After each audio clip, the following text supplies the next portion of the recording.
Ecuador 2-1 over Venezuela. This is the post-match analysis. What do we think? 2-1, enter brace, missed the PK, could have had the hat trick, dominated possession. Venezuela really didn't do much until, Galinas had to make a really big save towards the end. They got a lucky goal from a corner kick. What are some of your thoughts from the game? Go ahead, Johnny. I think you just need to close out better. I think everything else is probably spot on. I think defensively you're sound. Pacho leading the back line. Galinas made 1 or 2 saves before conceding, I think, but he wasn't dislocated his finger. And wasn't really tested up to that point. But like I said, Pacho locking it up back there. Thought Estupiñán was very fluid. Ordonez was just sound in terms of like 0 mistakes, being in the right spots defensively going forward. And then Moises Caicedo kind of just running things in the midfield, being that engine, being that spark. Got the guys ticking, like I said before. If he's ticking, we're ticking, as a whole. And then enter when you can. It's tough, right? I think he scores the difficult ones, but can't put away the easy ones. But he did. I think he was hurt on the PK. I feel like he was cramping up or something. Right, though. Yeah, I mean, it's tough. I mean, I wish he got. That's not why he missed the PK. It was a shit PK. He walked up to it though, like almost limping. And then after he shot the PK, he wasn't running for a little bit. Came out, yeah. I told my dad, I'm like, watch, he's gonna miss because he's hurt. But I think, he did his job. He got 2 goals. Second goal was lovely. Fantastic. He also played well. Yeah. Like, I think his game was good. He scored 2 goals. He could have probably had 3 or 4, but overall, his performance was really good. On the ball, his runs, covering ground, and then getting the 2 goals just amplifies that. Whether he missed 2 plus a PK doesn't really discredit for what he did, in my opinion. So I think we were great overall. I think as a team, we were effective. We were composed. Just want to see them close out the game and then get the clean sheet that they deserve. Get the no goals. You deserve it.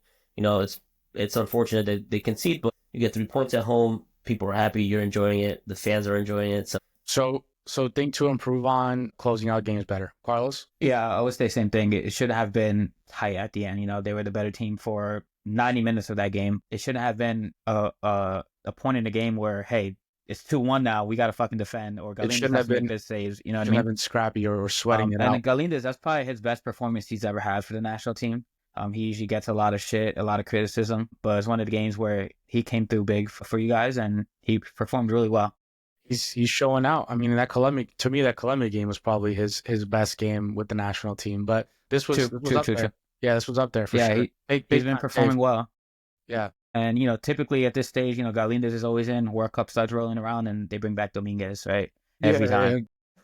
But this year, it looks like it's going to be Galinas just going forward. He locked it up. That Colombia game, he locked it up. I think he followed up with a great performance as well. What do you think is a point to improve on for Ecuador, especially heading into Chile tomorrow? I don't know. It's tough, right? They played really well. It's hard to think of something that can really be improved besides, maybe more offensive chances, more for Ener to put away. I wanted to ask you guys what you thought of Vite in the midfield. Vite's a baller. It was great. Man, Vite and Moises functions much better than Kendry and Moises for a few different reasons. I feel like Vite is just a bit more experienced, right? Like he's getting his time in Vancouver, and I feel like they just click. There's a lot more connection. They're much more tighter, him and Moises. I feel like Kendry was trying to, it almost seemed like they were trying, like Moises would check in and Kendry would be like on the other side.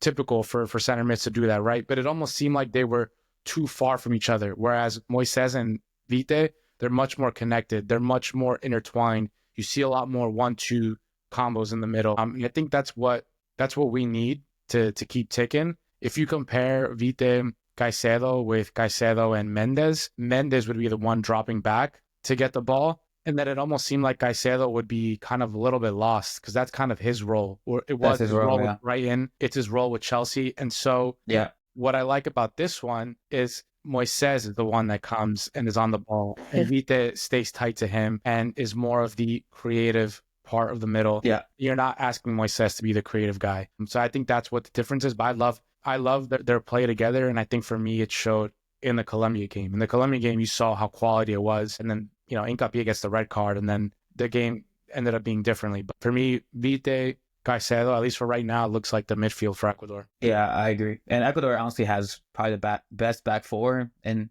South America right now. So that's insane to even say because Ecuador's always had a shit defense, and it used to be funny watching you guys stress over your defenders. It's interesting that, you know, you guys have the best back four in the continent. Yeah, I think we have the least losses right now. I think we only have 2. Yeah. 2 losses, yep. Yeah. At least amount of goals conceded too. Yeah. Yeah. I mean, so that back line is strong. I think for me, the one thing to improve on, especially for tomorrow and looking ahead, is the wing play. Because with the old coach, we had like the five in the back, the two wingers, the 2 wing backs, 3 center backs. Now we're playing 4 in the back. But what I still think that we lack is, I want my offensive wingers to be the ones attacking. We had the new guy from Barcelona on, was the left side or the right side, and then Plata on the other side. But also, no, I think it was Alan Franco played on the right, and then they also played on the left. Corozo, right. They have Plata as a 10 though. That's why I think as well. Like I wasn't too much of a fan. Floating. Yeah, I didn't really like him too much there, because you take away from his best attributes, which is the 1v1, going at guys quickly, coming back on his left foot and trying to get on target. You have him in the middle, it's a little tighter. He's restricted in terms of what he can do, or what he wants to do, or what he's good at doing. So I he can't do it, but I'm just like, maybe that falls into like. Yeah, I mean, I guess at least for this game, right? Kendry hasn't been playing, so he doesn't really deserve that 10. Sarmiento's out; he could also play the 10, you know. So for now, I understand maybe why he put Plata at 10. Maybe when Sarmiento gets back or Kendry starts getting minutes, you know, they can put them at the 10, and you know, you put Plata on the right again. But at the end of the day, I mean, I'm happy Plata's back on the team. He left Saudi, back in Flamengo, playing some competitive soccer, and you know, he's back on the team. He's one of the best players. So 100%, and that's what I was gonna say, Johnny. Is that they had Plata on the wing, but he would tuck in to be in that 10 spot, and then they would have Franco be the guy, be the widest player on that side. Which I would want the opposite, right? I would want maybe Franco to sit back a little bit, or maybe tuck in the middle, leave Plata wide. But on the other side, you had the winger stay wide. I think it was Corozo, and then you had Estupinian making not overlapping runs. He was making runs inside. So it was almost like the opposite. I'd rather have Estupinian making overlapping runs, having that winger tuck in like Plata was, and then on the other side, Plata wide, Franco tucked in. Correct. So it seemed like it wasn't the right maneuver. It wasn't the right movements for the players that they had in those positions. So I think that, for me, that's what I think they need to improve on for these next couple of games, because I want Plata 1v wide. I know I like him in the middle. I like when he creates, but I don't want Franco going 1v1 and trying to be the creative guy on the outside.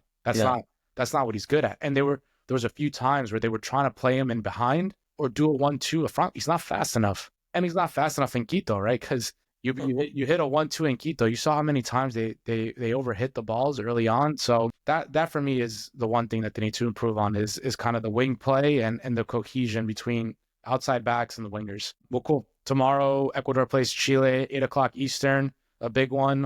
Arturo Vidal keeps running his mouth. Ecuador has more motivation to possibly kick Chile out of the World Cup. Think it's on. Chile's fighting for that 7th repechaje spot, and Ecuador is fighting to solidify their spot at the 2026 World Cup. This was the post-game analysis for Ecuador. Boys, it was a good day today. It was a good day, boys. Busy. All right. Busy. Tomorrow should be fun. Take care. Right. See you, boys.